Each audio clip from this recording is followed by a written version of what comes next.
Page 78, Laredo. I have some suggestions here and some things I want to talk about. I'm going to start with the right hand. First, I want to talk about the notes. Get the notes down, and then once you got the notes down, you can go back and try and add the rhythm. You know, I kind of build these things. Now, some people believe you ought to be able to go to the piece and do everything right off the bat. Well, more power to you. That doesn't work for me. So I have to build these things one thing at a time. So it's like at the beginning in the right hand. I want the notes first. We're in the key of E major, so we know we got 4 sharps to deal with. First measure, those 2 notes is a G sharp and a B. How you finger them is up to you. You can do a 2-3, 2-4, 1-2, 1-3. It doesn't matter. This is 2. That's the notes. And then the pickup to the last measure, that's where the melody starts, here. And then you have the E, G sharp, and then that little X in front of the F, that is called a double sharp. I don't want to get into the theory, but a double sharp, an F sharp is here. If I sharp it again for a double sharp, it's here. It's like a G. On a piano, it's a G. Technically, it's not a G, but on a piano, it's a G. So it's a D sharp G here, and then F sharp A, and then next measure is a G sharp D, and we have that F double sharp again. You having fun yet? It's just, good Lord. And then next measure is 4 F sharp A, and then the E sharp, G sharp. Somebody really got carried away with sharps here. It's pretty, but good Lord, gotta read it first. Then once you got the notes, think about this rhythm. In the last measure, 1 and 2 and 1 and 2 and 3 and 4 and. Try and get that down. Left hand isn't a whole lot of help because it's got other stuff going on, but you are playing the first beat together. You're playing the 8th note and the 3rd beat together. So if you can get that, 1 and 2 and 3 and 4 and 1 and 2, 1 and 2. You just got to have the 8th note, quarter note in the right hand. It'll throw some people, but once you recover, it's okay, you'll get it. If all else fails, you listen to somebody else play it first. I hate that, but if that's what you got to do, it's what you got to do. Moving on, 3rd line down. It's the last measure of the 3rd line. You're here.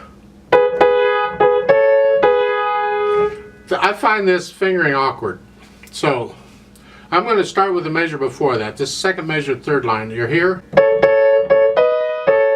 Then for that last measure, I'm going to do a 1-3 and then a 2-4, because I don't want to stay on a 1-3. It's a 1-3 and then a 3-5, 2-4, and for the last line there, the next measure, it's a 1-3 on the first one and then a 2-4. So all I'm doing is changing from a 1-3 to a 2-4 on the first 2 notes of those measures. That's all it is. I like that, and it's worked for me, so okay. Top of page 79. The fingering they've got is fine. We're protecting the melody. We want to feel the melody.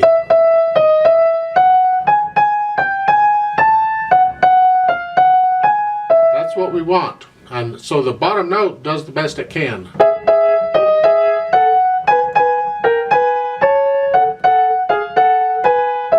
It's a little awkward going from the 1st to the 2nd measure there on the 1st line, because the last note in the 1st measure is here, and the 1st note in the next measure is here.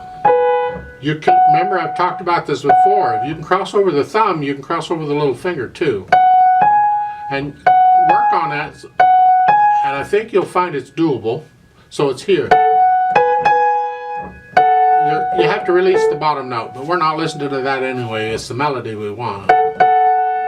So it's, and I do a 2-5 on the last note on the 2nd measure, and then a 1-4 going. And the last note on the 1st line is a 2-5, and then a 1-4 in the 1st ending and 2nd ending. Like so. That's what I do. Now, 2nd line, last measure, you're starting out 1-4. I do a 2-5 for the D sharp B, And going on, it's the first measure, third line. The first note is 1-3, and the second note is 1-4. It's the melody. That's all we're doing and the same thing on the next measure is 3-4.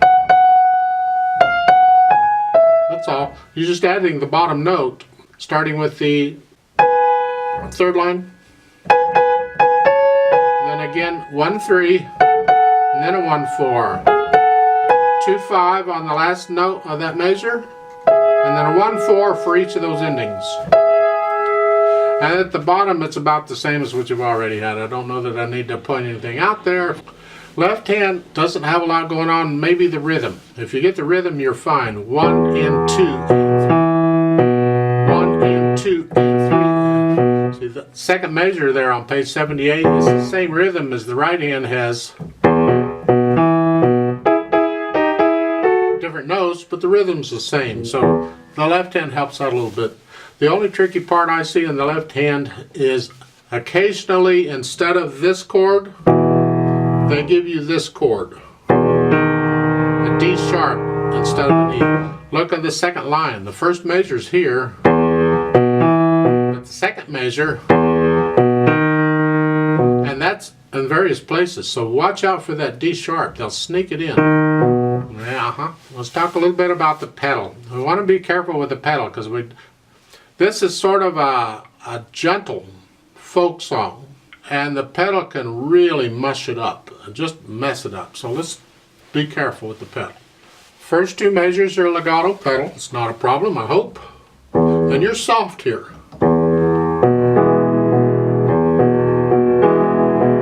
I'm going to lift the pedal with the right hand.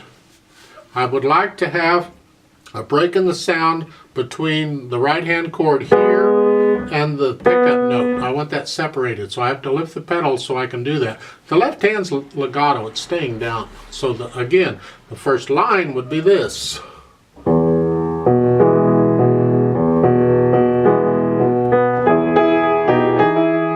not pedaling the last two beats of that measure. It's just like they're showing it. Going on, second line, I'm only pedaling the first beat and a half or so.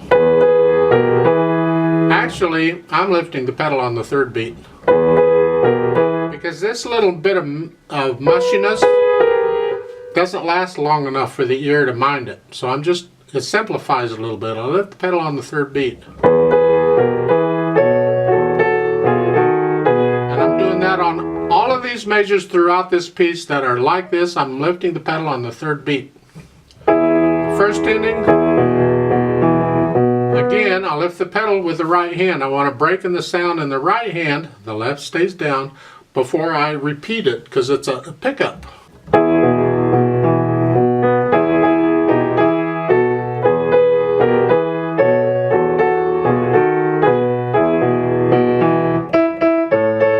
Now, watch the fingering in the right hand, it's a little tricky.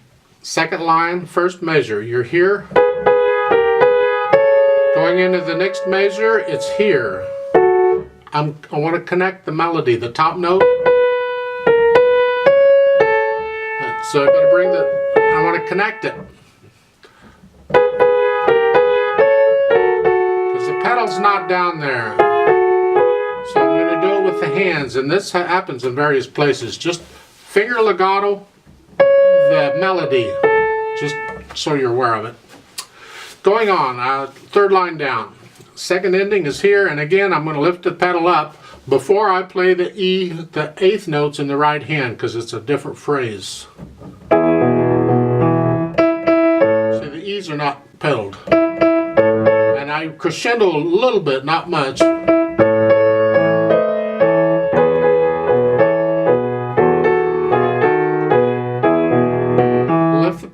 Again, the first ending at the bottom before I play the 2/8 note E's. Those are not pedaled.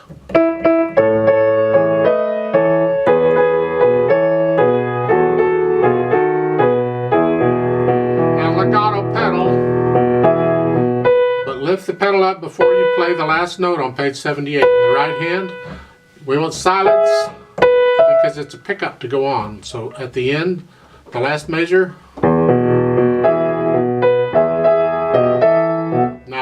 Pedaling wise, it's the same as what we've been doing. I'm going to lift it on the third beat.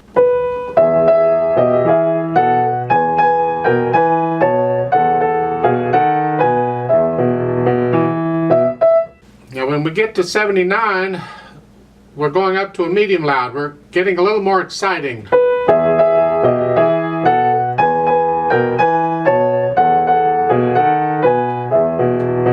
Repeat.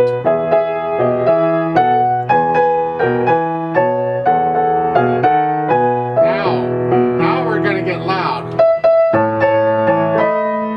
See, now this is the exciting part of the piece.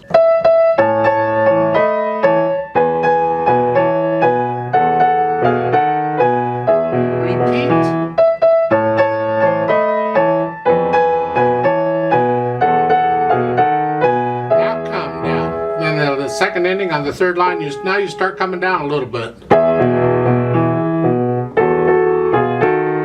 down more softly, sort of. Now you're getting soft. Die away, and again, if you want to slow that roll down at the end, it's up to you. You have to decide how fast you want to roll. But since this is ending softly again, I'm going to release the keys first, and then I'm going to gently release the pedal and let the sound die away. And the idea is I don't want to just release it and then do the pedal, because if anybody's watching, it's confusing. This is for show. So when you release the keys, you keep the hands on the keys, just release the keys and until the sound stops with the pedal, and then you can release the hands. It gives a better image. Now if nobody's around listening, if you're recording it, it doesn't matter. You can release it then.